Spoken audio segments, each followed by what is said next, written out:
These researchers here at the University of Colorado have enriched our knowledge of the known universe. Their innovative ideas have traveled among the stars and even taken a spin with the wind.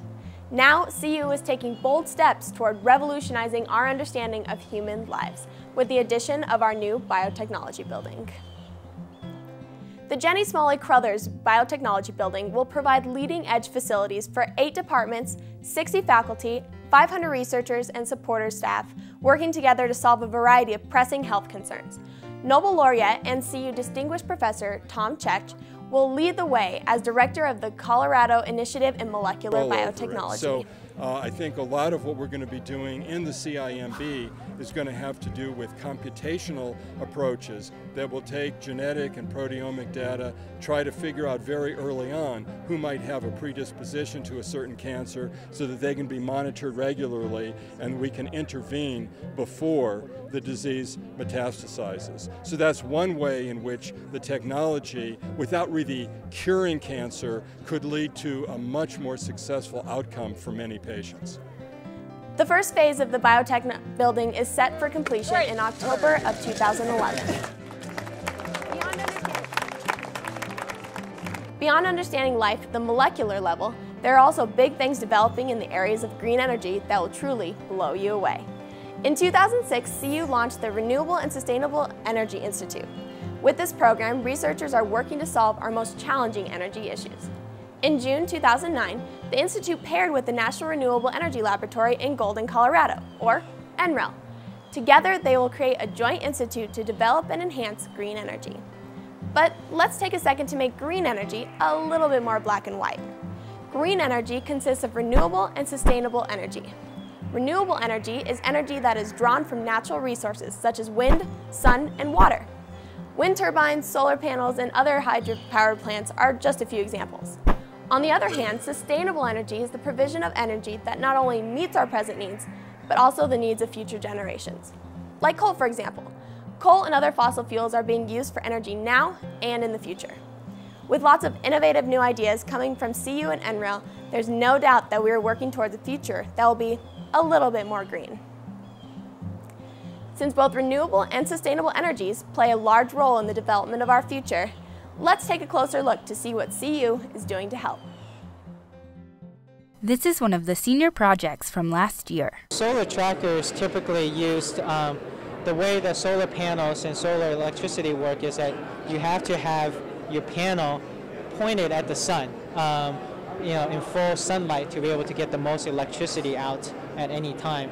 And so what a solar tracker does is basically it follows the path of the sun as the sun is going across the sky, and it helps to tell the solar collector, whether it's a panel or a concentrator, etc., to follow the sun so we're getting maximum efficiency all the time, thereby reducing costs and improving efficiency.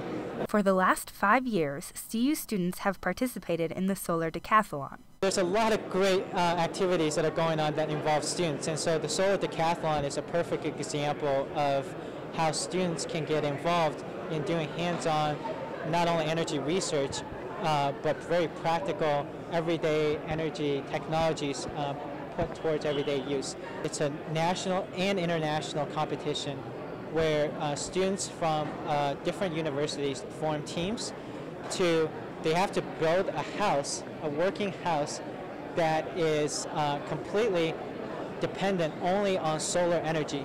And the goal is to use as little amount of carbon emitting energy as possible. So the students have about a semester or a year to put together this solar house, and they take it to Washington, D.C., and they sit in the mall at Washington, D.C. for a week.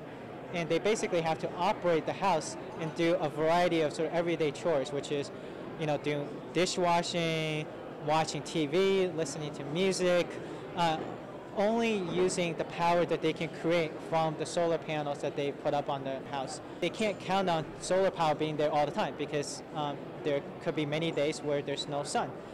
So they have to make the house very efficient. So it's an energy efficiency problem, it's a renewable energy problem, it's a hands-on activity. So it's a very interesting and fun project for students to get involved with. Classes like the Sustainable Energy course at CU bring students to the field where new technology is being developed. This is one of the basic solar energy conversion technologies that actually has been around for a long time. It's over 100 years old, and essentially it takes solar energy and reflects it by means of reflective surfaces onto a tube. We're here with a multidisciplinary group of both engineering and arts and sciences students learning about what kind of technology we're actually going to be able to implement when these people are going to be forming the energy policies that America is going to need in the future here. Students can intern at NREL and get involved in green industries.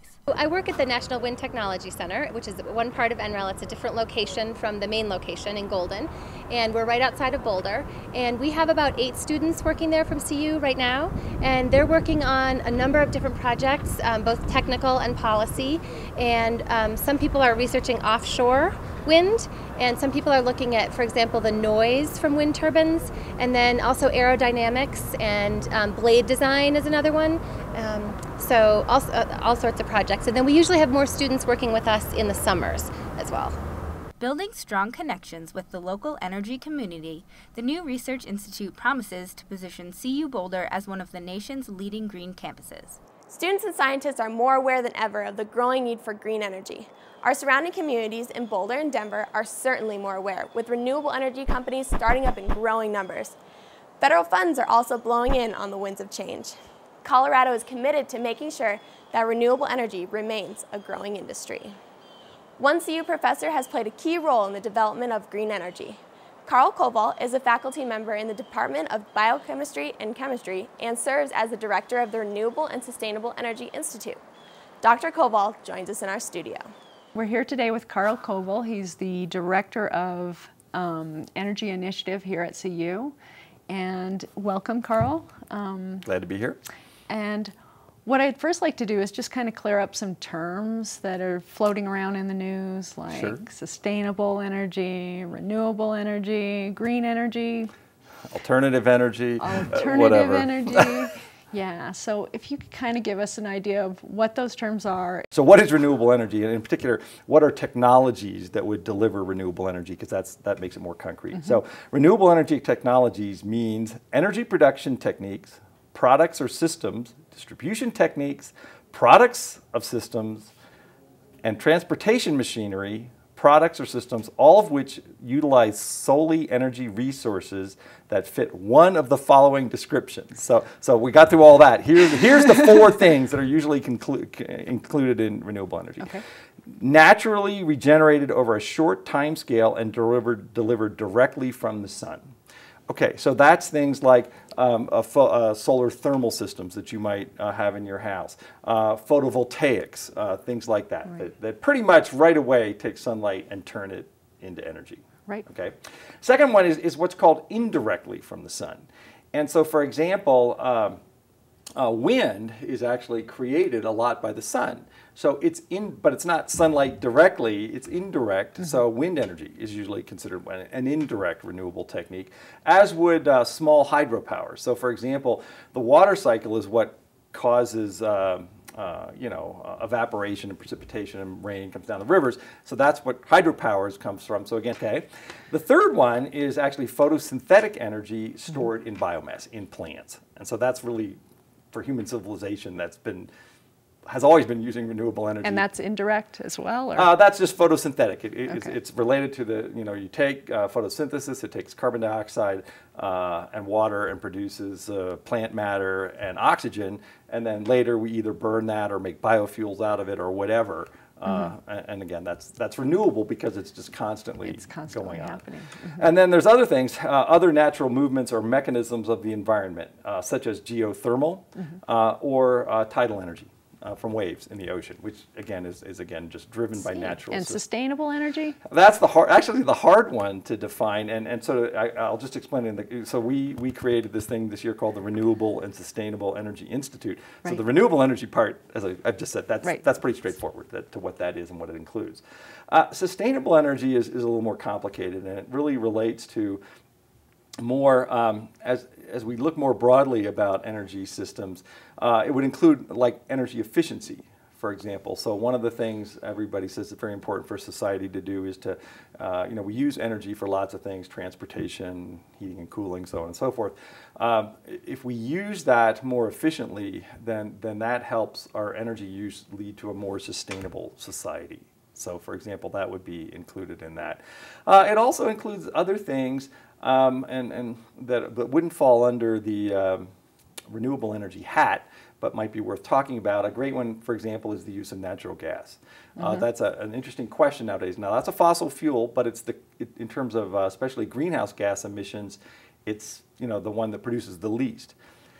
How much should we be using that as we bridge from going to mostly a fossil fuel-driven economy to one that's more driven by renewables? What role will it play? And so, for example, I think it's important for the Institute to be talking about things like that too. Right. So the Energy Initiative here at CU, what is that and how does it relate to CU? Okay.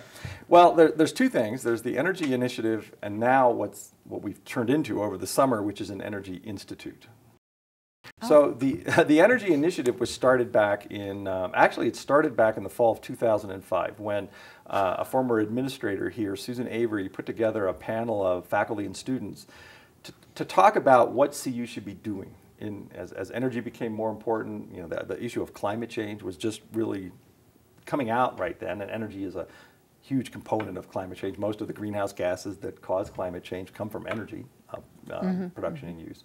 So because of the enormous interest on the campus, it just grew and grew and grew, and more people got involved in it. And so we're dealing with in the faculty and students in the natural sciences, in the social sciences, in the humanities, in engineering, in the business school, in the law school. If you look through some of our literature, we have people from all over the campus who have started to do research. We have an education program. Back in 2007, if you looked at what I would call renewable sustainable energy courses that students could take, there were less than 20. There are over 40. It's just been growing and growing. And so what happened last academic year, the provost said, okay, so now what are we going to do with this? We've got all this bubble up, all these people working on this. How do we sort of go forward coordinating our efforts? So what they did is they put together a steering committee for the Energy Initiative charged with saying, what should we do? And so that committee issued a report last March suggesting that the transition from becoming an initiative into an institute. And that's what happened over the summer. The Board of Regents approved it as an institute, and we also signed a memorandum of understanding with NREL, making it a joint institute with them.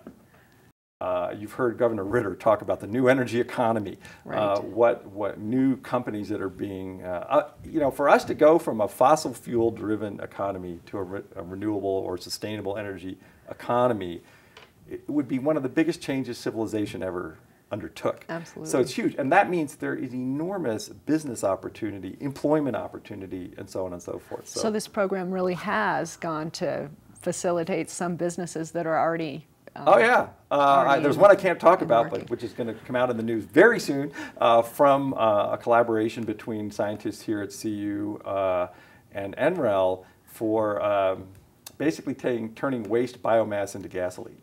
Wow. We also have another company that just formed recently that came up with a technology, and this is sort of in the sustainable energy part, for more efficiently removing greenhouse gases from the emissions of coal-fired power plants. So that's another example of sustainable energy. If you could take coal and remove all the greenhouse gas emissions out of it and store those somehow, then maybe that becomes a viable option going forward. So we have a new company that just launched. So just cleaning it up and well, again, there's a lot of in every one of these. There's a lot of debate about how big they'll become, how fast, how economical, so on and so forth. So that's why it's an exciting area to be in. Well, Karl, I want to thank you for coming out today and talking with us and explaining the Energy Initiative and making it understandable for everyone out there watching. So, well, thank you again. No problem. There's no doubt that our future will be influenced and changed by the growing industry that is renewable energy. I'm Natalie Deaton, and thanks for watching this episode of CU Science Update.